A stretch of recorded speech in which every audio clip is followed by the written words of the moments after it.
Russia hints at a willingness to end its Chechnya campaign, but the bombs are still falling as Chechen refugees suffer. On a day for honoring veterans and remembering war dead, United States President Bill Clinton outlines ways to bring peace to troubled world regions. And Egypt prepares a controversial millennium extravaganza in a timeless setting.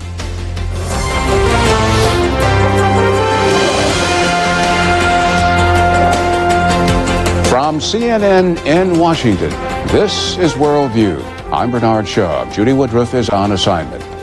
Russian tanks and mortars Thursday pounded Chechnya's capital of Grozny and other cities in the breakaway republic.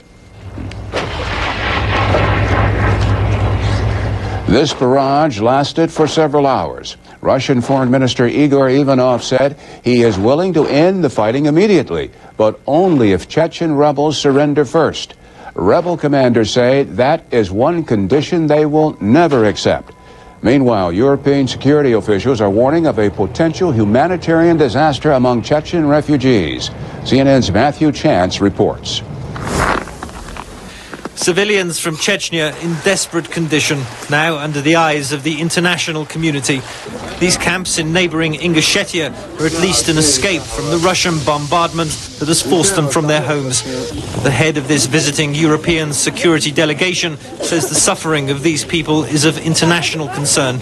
We are facing a significant and serious humanitarian situation, which has the potential for becoming worse. But for Russia, this is strictly an internal affair. What started out as a limited campaign against Islamic militants has become a battle for control of Chechnya. Russian warplanes have been meeting little resistance from the ground, and some 200,000 people have fled Russian bombs. Kremlin officials, though, deny they are provoking a humanitarian crisis. There should not be any talk of the so-called human catastrophe. It is not there, it will not be there. And the Russian Federation has all the necessary capabilities now to allow the situation to develop. The authorities in Moscow have already lost one war in Chechnya. That defeat just 3 years ago left an estimated 80,000 people dead and was a humiliation for the armed forces. But this time, Russian public opinion has hardened against the Chechens, blamed by Moscow for a series of bomb attacks on apartment buildings and a shopping centre earlier this year. It is domestic, not international opinion that's now driving this war. But international pressure is mounting on the Russian government. The US and other Western nations are pledging to make the conflict in Chechnya the central issue of next week's European Stability Summit in Turkey. But Kremlin officials appear unmoved, saying they're prepared neither to stop fighting nor to talk peace. Matthew Chance, CNN, Moscow. In southern Italy, 14 people are reported dead following the collapse of an apartment building Thursday. Up to 75 people are believed to have been inside the building during the early morning collapse. So far, only 17 survivors have been accounted for. Just one family escaped intact after running through this building trying to awaken neighbors. Officials assume the death toll will climb as they dig through this huge rubble. They suspect the building was brought down by a structural failure.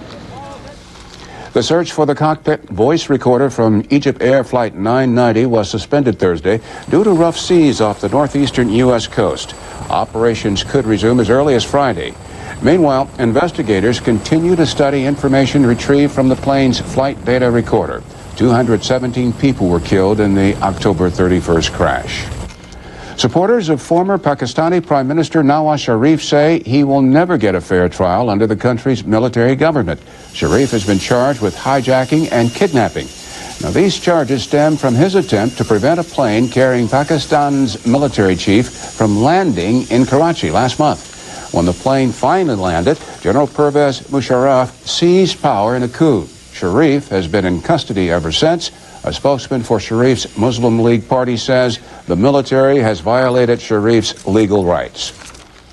There is increasing apprehension that it will be a mock trial and he will not be given a proper chance to defend himself. So far, he has not been provided the the rights which are universally or internationally agreed to be provided to any person charged with such serious offenses. Under the charges filed against him, Sharif could face the death sentence or life in prison. In many countries, this is a day for remembering war veterans and the fallen. This is a live picture across the Potomac River here in Washington. The United States Marine Corps Iwo Jima Memorial, the raising of the flag on Mount Suribachi. United States President Bill Clinton paid tribute to America's war dead as he stressed the need for the U.S. to maintain its top role in the international arena. CNN's Kelly Wallace reports. Honored Americans who lost their lives in war and said for them, the U.S. must continue to lead. We are not just the beneficiaries of their bravery. We are the stewards of their sacrifice. It was another speech during a week where Mr. Clinton outlined his international agenda at a time of debate over the cost of America's role in the world. That freedom is not free. And all of you know, far better than most, that the costliest peace is far cheaper than the cheapest war. Earlier, the president highlighted specific goals for his last year in office.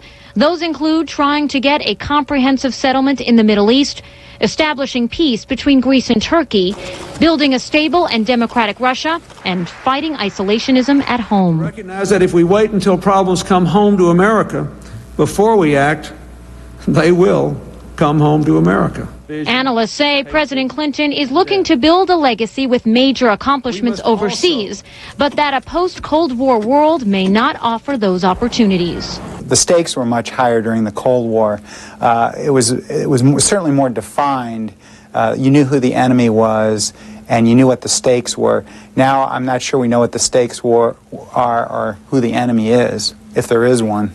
Sunday, Mr. Clinton puts the spotlight on some of his international priorities when he heads to Europe to focus on relations between Greece and Turkey and the crisis in the Russian breakaway Republic of Chechnya. Aides won't talk about legacy, but they do say there is an understanding throughout the White House that Mr. Clinton will devote the time and attention to what one aide called historical opportunities that could affect how this president is remembered. Kelly Wallace, CNN, the White House. Good relations with Israel are a key part of President Clinton's global agenda, but worries are growing here in Washington over Israel's military relationship with China. Our State Department correspondent, Andrea Koppel, reports. The United States has raised concerns with one of its closest allies, Israel, about a high-tech military sale to China, one which U.S. officials fear will significantly strengthen China's early warning radar system. We have raised it with them because we raise it whenever any of our friends sell sophisticated equipment that might be American in origin. President Clinton says he still has questions about the sale of this technology, similar to the U.S. military's air warning and control system known as AWACS. I do not believe that the Israeli government has confirmed this yet, and I think the matter is still in some dispute. But in a statement issued by the Israeli embassy in Washington, spokesman Mark Regev said the U.S. was aware of this particular project for a number of months. He also said that Israel has an elaborate system of checks and controls in regard to defense-related exports by Israeli corporations, and added that no U.S. military technology is involved in this project. U.S. officials say as far as they know, no U.S. laws governing technology transfer have been violated. But CNN has learned that Defense Secretary William Cohen warned Prime Minister Ehud Barak just last month that Israel's military relationship with China might undercut support for Israel on Capitol Hill, a point echoed by the chairman of the House Intelligence Committee. It makes it very hard to get votes for things like the Y agreement when we have stories like this that say, look, these folks, even though their intentions are fine, are nevertheless, after repeated warnings, doing things that could definitely be harmful to the United States. U.S. officials are particularly concerned because this involves one of the top recipients of U.S. military aid. U.S. officials fear that future Israeli sales to China could provide Beijing with technology Washington wants to keep out of Chinese hands. Andrea Koppel, CNN, the State Department. In Northern Ireland, the Good Friday Peace Accord suffered a setback Thursday when Northern Ireland's major Protestant party, the Ulster Unionists, voted against a compromise plan. The rejected plan fell victim to the long-running confrontation between the Unionists and the Irish Republican Army's political arm, Sinn Féin. Correspondent John Irvine reports. The Secretary of State knows that a deal is now dependent on Sinn Féin leaders getting support from their grassroots. That's exactly what David Trimble needs as well, and today the Ulster Unionist leader has been trying to get his party's backing for the formula that's been thrashed out. But approval is far from guaranteed, and already Mr Trimble's opponents within unionism are calling on the party to oust him. The pressures outside are mounting, and mounting very quickly and speedily against Mr Trimble. George Mitchell's job is very nearly done. He's helped produce the makings of a deal. Selling it has to be the work of others. Peter Mandelson urged the politicians to accept what's on offer. That's what people in Northern Ireland want overwhelmingly, and I think that politicians should hear the cry of the people. The future of this whole process still hangs in the balance, for there is real doubt as to whether the Unionists will endorse these proposals. For that to happen, their leader, Mr Trimble, must persuade them that what he has negotiated amounts not to capitulation, as many of them may see it, but to honourable compromise. John Irvine, ITN, Stormont. Now let's find out what's ahead on the Moneyline News Hour at the bottom of the hour. Here's Stuart Varney and Willow Bay with the preview. Tonight on Moneyline, tech muscle pushes the NASDAQ to yet another record, but reborn fears of a rate hike drag the blue chips down again. Plus, a stock catapulted from low profile to high flyer overnight. We'll tell you how Microsoft's legal fight created a Wall Street star. And the race for the right to show NASCAR. As the Stock Car Association unveils its new TV deal, we'll tell you who's in the winner's circle. Now, back to Bernie and WorldView. Thank you, Willow Stewart. When WorldView returns, tough talk from Cuba's Fidel Castro.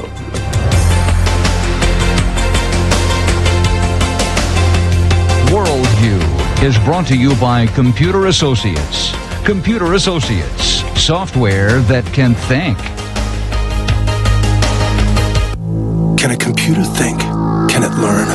Can software be developed that acts exactly like the human brain? For 50 years, that's been the question. Today, Nugents are the answer. Using a patented breakthrough in neural network technology, Computer Associates has created the first software that can think. Imagine what this new software can do for your business. Nugents, software that can think.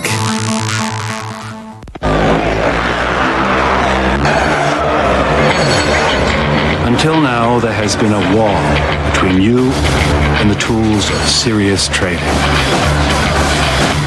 That wall is coming down.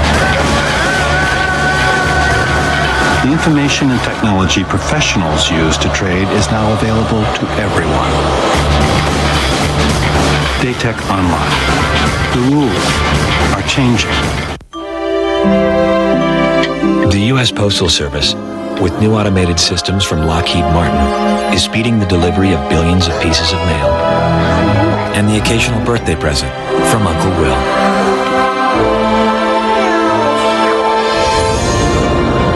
Interestingly, Lockheed Martin is also building America's next generation of fighter planes, which means we not only help deliver the present, but the future.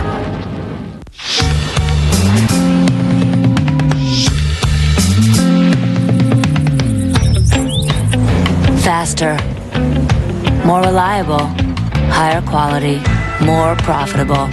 Nortel Networks is building the new high-performance internet, and it can be whatever you want it to be. So tell us, what do you want the internet to be? Come together right now over me.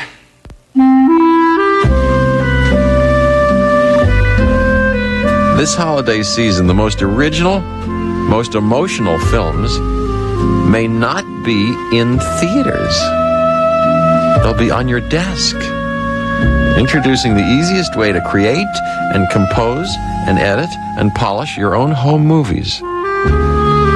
The all-new iMac. Now now with desktop video.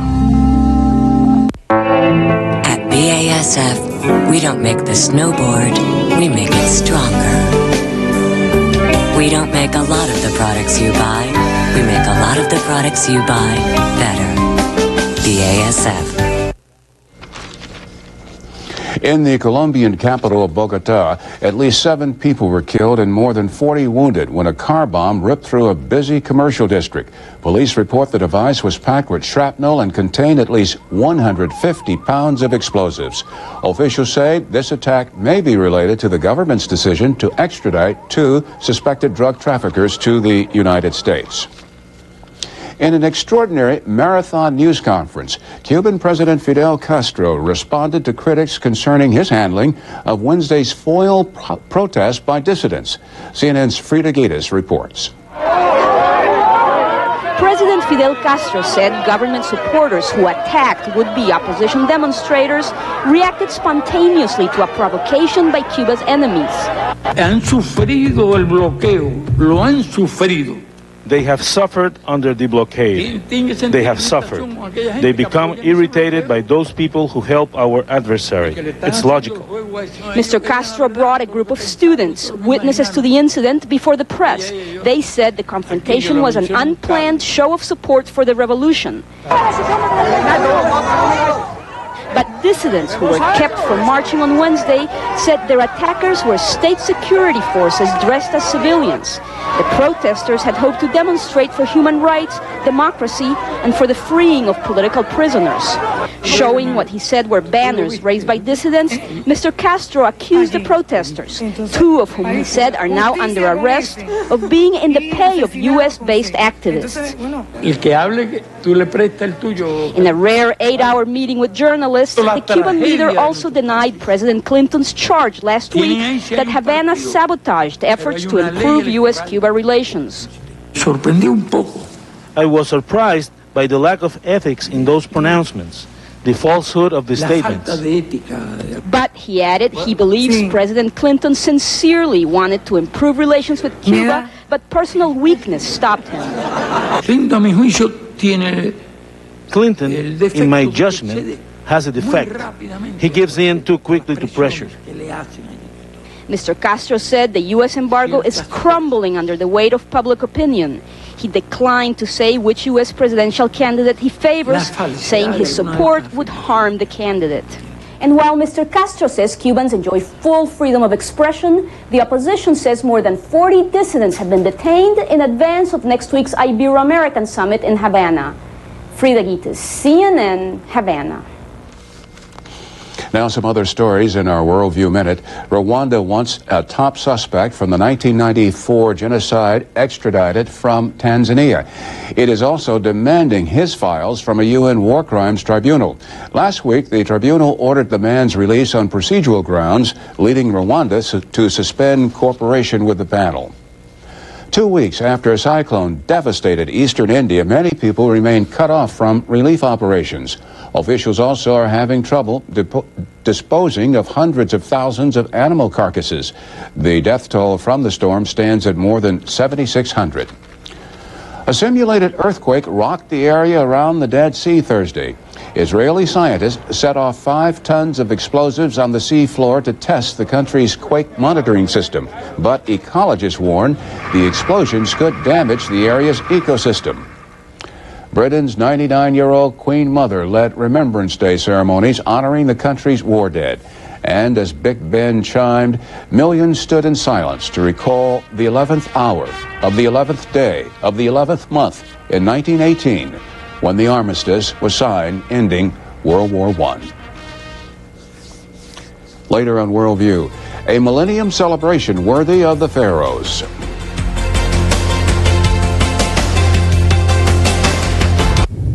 Who is going to lead business out of the net? Not us. We'll let PSINet be the innovators. With their global private network, multi-currency, e-commerce, they want to be pioneers. So be it. We've been in business for 80 years. We give our customers what we want when we're ready. With the internet, business either innovates or vegetates. You make the call. Looking for an attractive place for your money to reside? American Century's Ultra Fund has attracted more than 1 million investors, becoming one of the most popular funds in the country. Not surprising, considering its proven track record of solid results.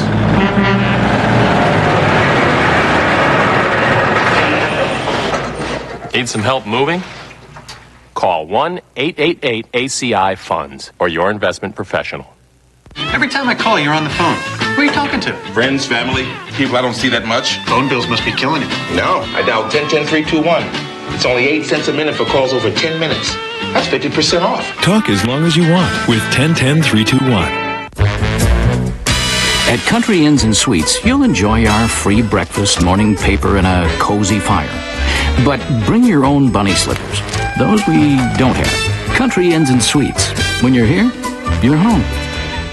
Ditech.com puts extra cash in your pocket with their new 125% second mortgage with 0 points. Use our second mortgage to consolidate bills. Pay college tuition. Give your daughter that wedding she's always wanted. A 125% loan means you can borrow more than the value of your home. And 0 points means you'll save a lot of money on closing costs. That's up to $150,000 in your pocket. Log on to Ditech.com or call 1-800-71-FIXED. They created their microprocessor in 1971, and the faster their chips have performed, the faster their company has grown. Today, the Intel design is the brains behind the majority of the world's PCs. By the 21st century, their chip could execute 2 billion instructions in 1 second. Where do you learn about such fast-thinking companies? Exactly. NASDAQ, the stock market for a digital world. High roads of the future. The only thing we have to fear is fear itself. This is not a time to go ahead with... Let us go forward. Never let that guard down. They know the days bringing up liberty and democracy and justice. Margaret Thatcher was certainly effective, but in a very masculine form, she played their game. And she played it harder than they did. She didn't hit people with her handbag, she didn't have to, but she was strident, banging her little fist. I think many other people of my age disowned her. 10 years later, I met her in a reception and actually went over to her to apologise about how I felt when she was in power, because she was the nasty nurse with the medicine the country needed.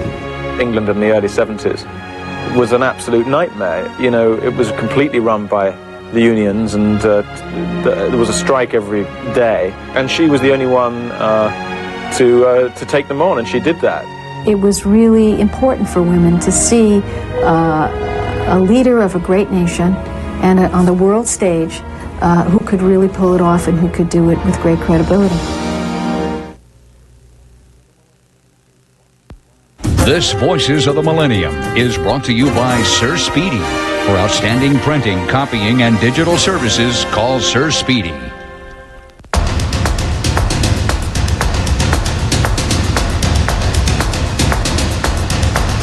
Deadlines have no mercy. Thankfully, wherever you are, whenever you're finished, you can send a document to Sir Speedy 24 hours a day, 7 days a week. Sir Speedy will print, copy, bind, and deliver your work when and where you need it. Use the internet or call your nearby Sir Speedy and be part of the printing, copying, digital network. When WorldView continues, a millennium celebration on a grand scale and why it is attracting controversy.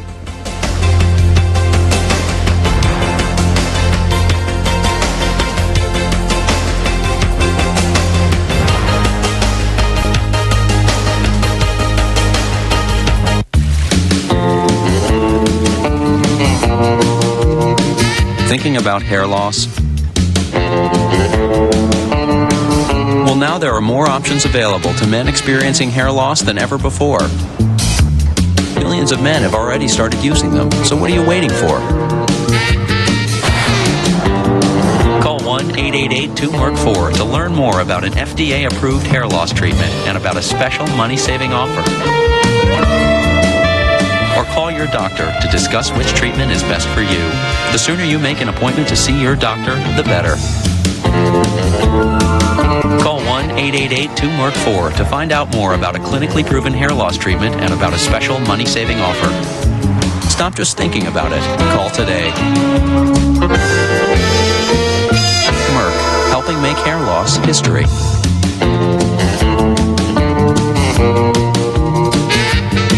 Closed captioning is brought to you by Bell Atlantic, your guide through the wiles of communications. Tonight in The Crossfire, questions about the U.S. military on Veterans Day, the victim of underfunding or partisan politics. Tonight, 7:30 Eastern on CNN.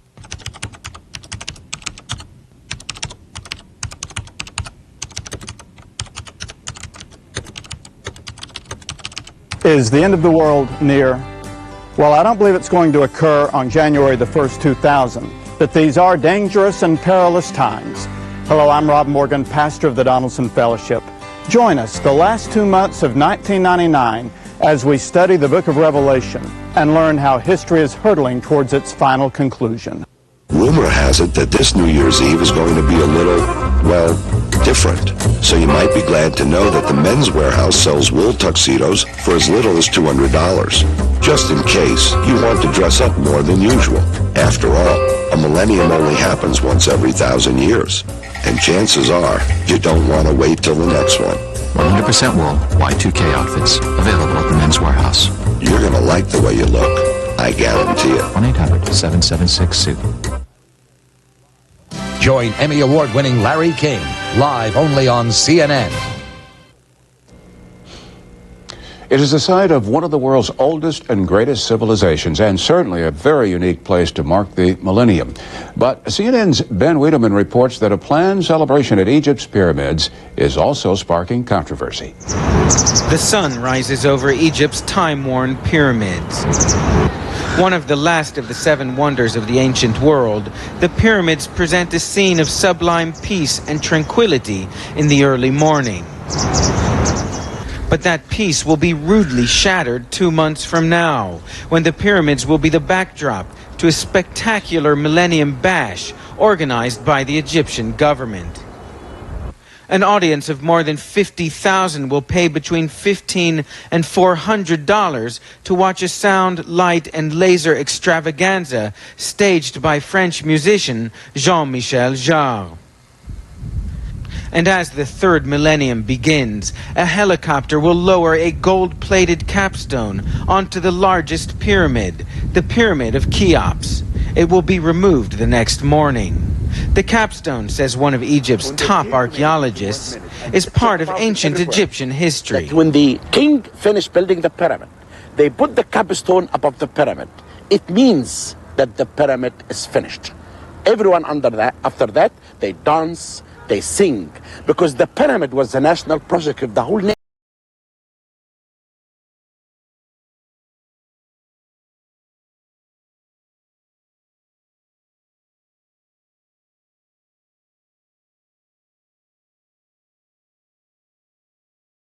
Party plans for the millennium are, as they say, a plot. It is part of the Zionist and Israeli trials to penetrate the Egyptian society. More sober criticism focuses on the show's cost, around $9 million. No small sum in one of the Arab world's poorest countries. But the festivities will be broadcast around the world, and Egypt, anxious to lure more tourists, sees it as a good investment. It's enough to pay $9 million to show Egypt for 3 billion people at the same time. These pyramids were built more than 4,000 years ago, and whatever modern man decides to do here for one single night, the night of the 31st of December 1999, in the grand scheme of things, it will almost certainly prove to be completely insignificant. Ben Wiedemann, CNN, atop the Cheops Pyramid, Giza, Egypt. And on New Year's Eve, that will be one of many of hundreds of stops in CNN's unprecedented live coverage around the world. Thank you very much for joining us here on WorldView. I'm Bernard Shaw. The Moneyline News Hour is next.